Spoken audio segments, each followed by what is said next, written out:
If you have interest in small business or startup cybersecurity, or if you are a small business or startup, then I think you want to stick around for our video today. I've got two experts who are going to share a little bit about threats and how you might actually go about mitigating some of the risks that these entities, these smaller companies, have to deal with every day. So stick around.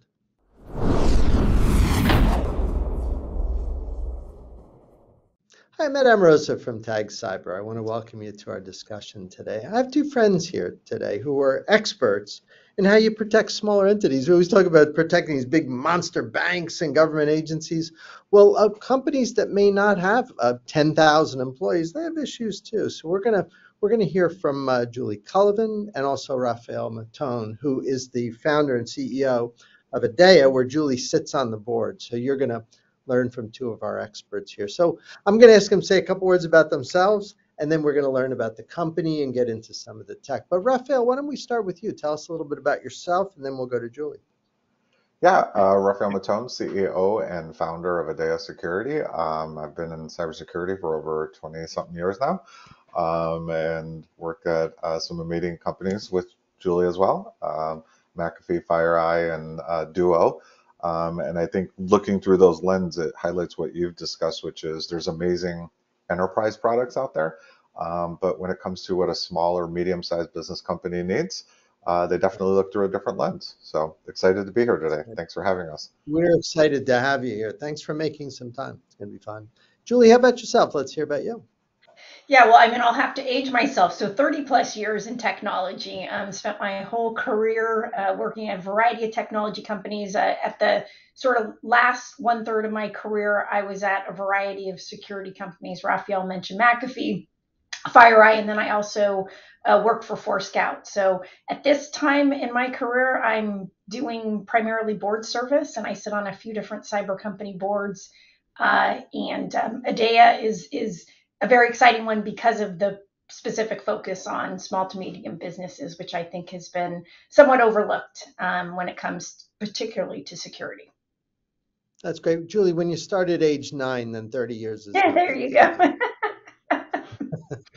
I don't think I'll ever. Raphael, why don't you give us there you go. Give us the just the elevator pitch on the company. That'll be useful to hear. Just kind of in a nutshell, what it is that you guys do. Yeah, so we built Judy. She's an all-in-one solution that incorporates all of the different pillars you'd have to go out and buy separately in one solution. She's your virtual cybersecurity assistant.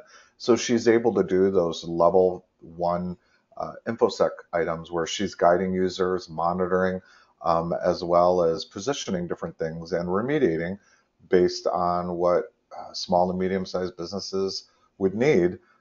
As we all know, they're not likely going to be able to hire an InfoSec team member, and a lot of the point solutions out there are, pretty costly. So we look at three lenses when we're talking about Judy: having all the pillars that they need to protect their brand and their data, having all the pillars they need to get cybersecurity insurance or compliance framework that maps back to their organizations that they support, and then at a price that they can afford. And so we, intend to really be in the game for small and medium-sized businesses. So it's usually even that last bullet point that's important to them. So it's my obligation as an interviewer to make sure everyone understands Judy is not a human being. Judy is a piece of software. Do I have that right? Correct. AI and machine learning, but also has 6 different pillars that she uses to protect the organization. And Julie, I'm surprised you didn't lobby for it to be called Julie instead of I Judy. know. That seems so I close. know.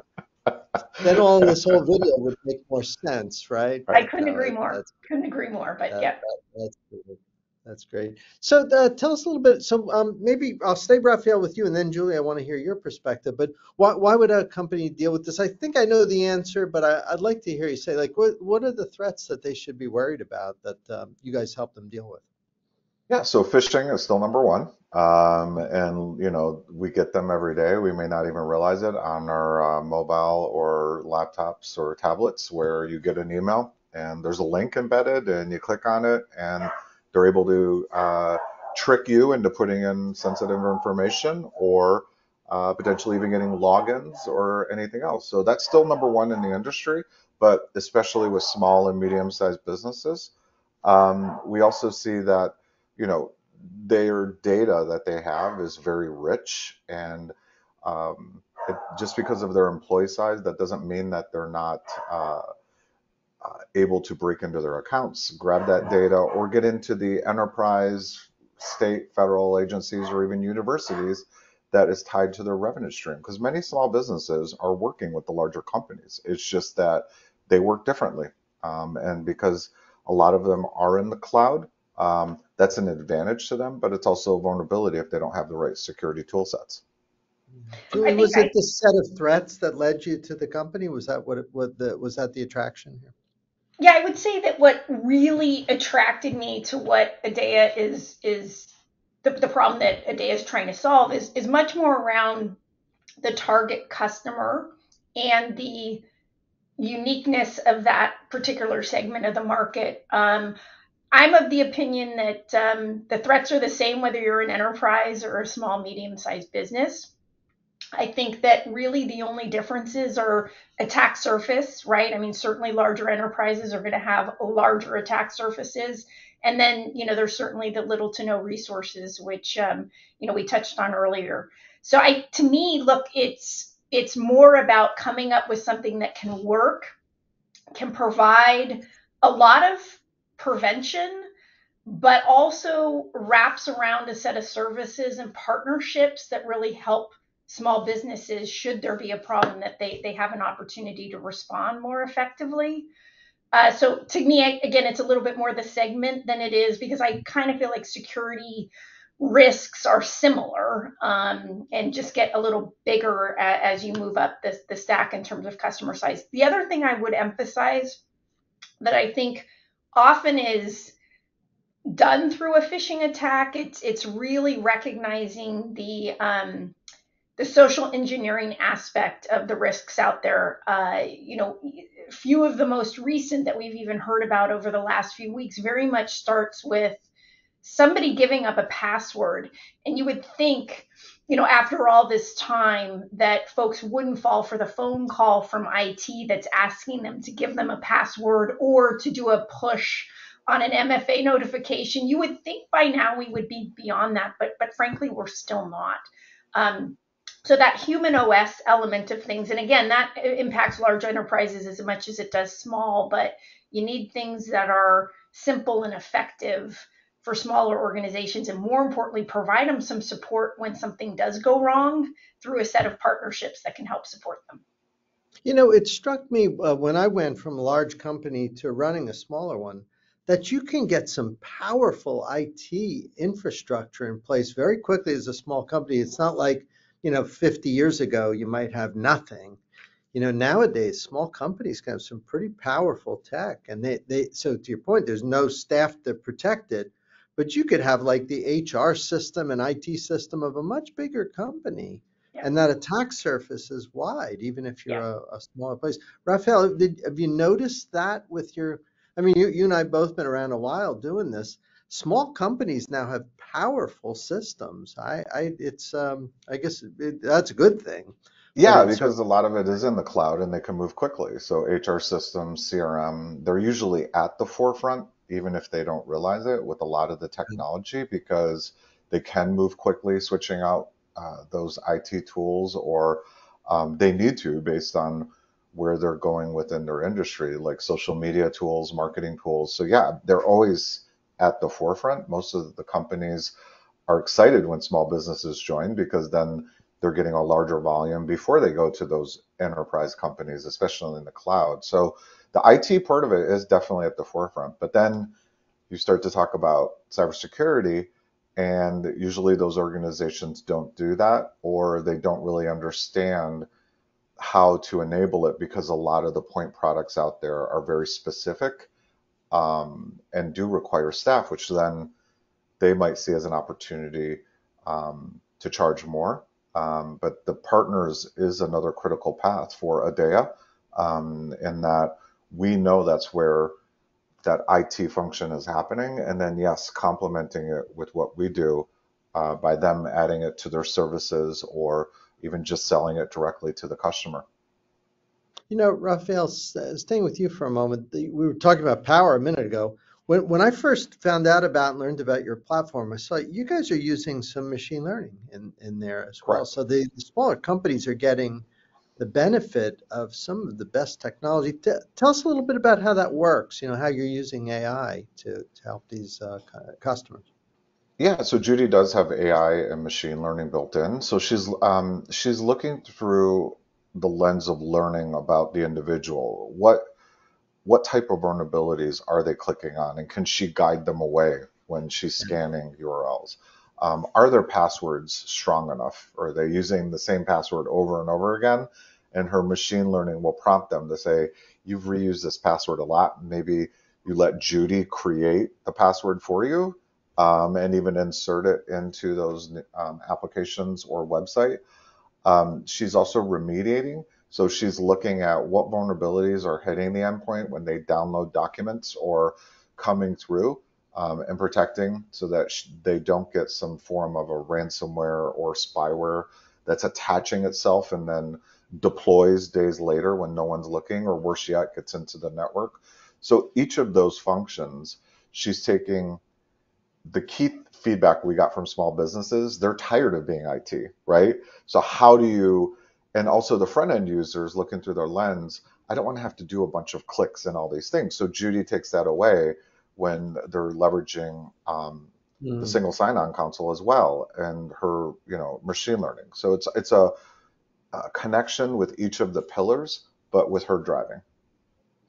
Julie, as a advisor, member of the board here, I'm sure you look at markets and think about prospects here. What do you think about this market of the smaller companies? They're harder to sell to because Yep. they don't understand security, but it does seem like a more wide open space. What's been your read on that as you advise the company? Yeah, I mean, I think part of it we touched on earlier, and that is that they're often looking for somebody else to kind of guide them a bit on, hey, what's the best, most cost-effective way for me to address some of these challenges that I know I need to worry about. So a big piece of it is, really having partners that are thinking about, hey, how do we create as much protection as we can, but in a simple deployment model, right? There's not the complexity of trying to make 8 different products work together and train a set of end users on what those might mean to them on a day-to-day productivity basis. So it's very much focused on simple, safe, and that it really should just be working in the background. It's not something somebody should really be that aware of if it's doing its job. And again, I can't emphasize that, look, Judy is doing a lot behind the scenes, which means that a lot of times Judy's doing good things to protect the organization that nobody even really realizes unless they're sophisticated enough to go back and understand, right, some of the dashboards and some of the reports that they're able to see. So again, this is supposed to just be low friction, right? Easy to get up and running. And more importantly, you don't have to start with all of it at once, right? Like you can add capabilities as you go along. And again, in the end, you don't want end users. And I certainly have been one of those end users that, when there was too many things running on your machine, all you thought about was, wow, this is slowing me down. What's going on? And that's simply just not how Judy works, and not the experience we want for end users. Raphael, there was a time not too long ago when we would have all said, if you're in this sector or this sector or this sector, you do cyber, like financial services, critical infrastructure, and so on. That seems to have changed. Like it's hard to think of a sector that isn't vulnerable. Do you tell that to your customers? Do you ever have a company come and say, well, look, we just sell donuts or something, we don't, there's no way we would have a cyber threat. Has that changed? It seems like it has. I'm curious what you think about that. It has over the last 4 years, but especially in the last year. And there's those two drivers.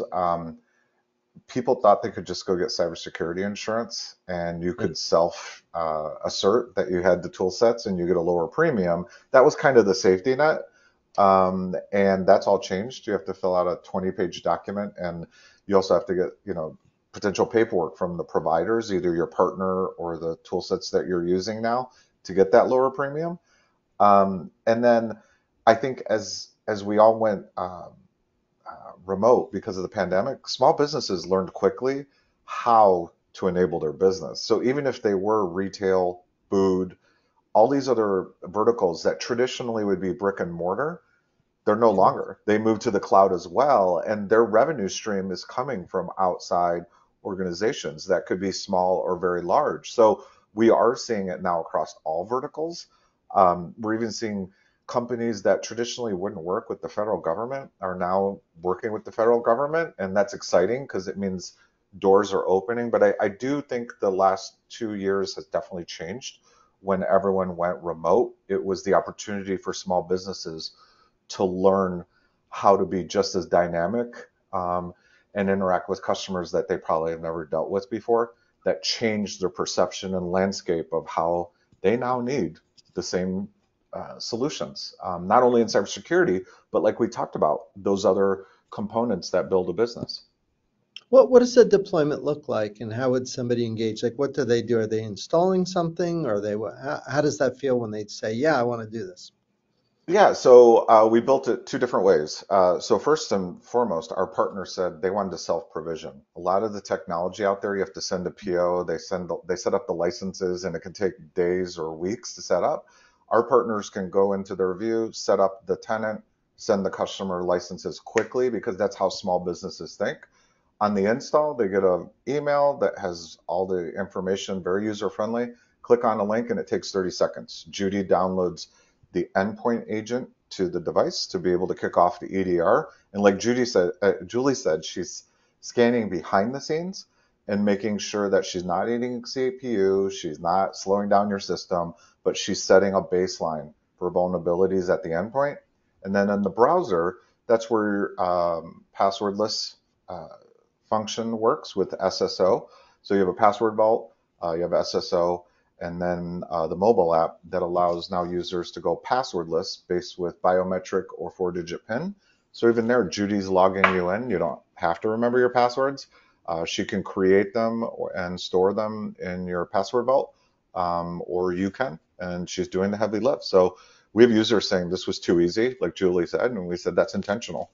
The days of making it hard or complicated don't work in small businesses because again we've Right. said this a couple times, there's no IT person, so if they run into a problem they get frustrated and now they're IT, right? So we spent the last few years microscopically looking at this onboarding and making sure it was super easy. Would people go to your website? Is that the best place for them to engage, to get to set up and get involved? Yeah, absolutely. They can go to adeasecurity.com. They can place an order right there if they like, or they can message us and we can connect them with even one of those partners that may be able to help them not only with cybersecurity, but also the IT function. So, Well, I hope people do that. I hope you get a whole bunch of really wonderful new customers as a result of our discussion. It was great seeing you both. Julie, thank you so much for My making pleasure. time. Raphael, you too. It's always great to see you. Keep up the good work. And this is an area that I think goes beyond just helping small business, help everybody. It cleans up Yep. the internet. It makes things safer for everyone. So appreciate the work you do. thank Thanks a you. lot, Ed. Great. Good to see you both. And for everyone else watching, we'll see you next time.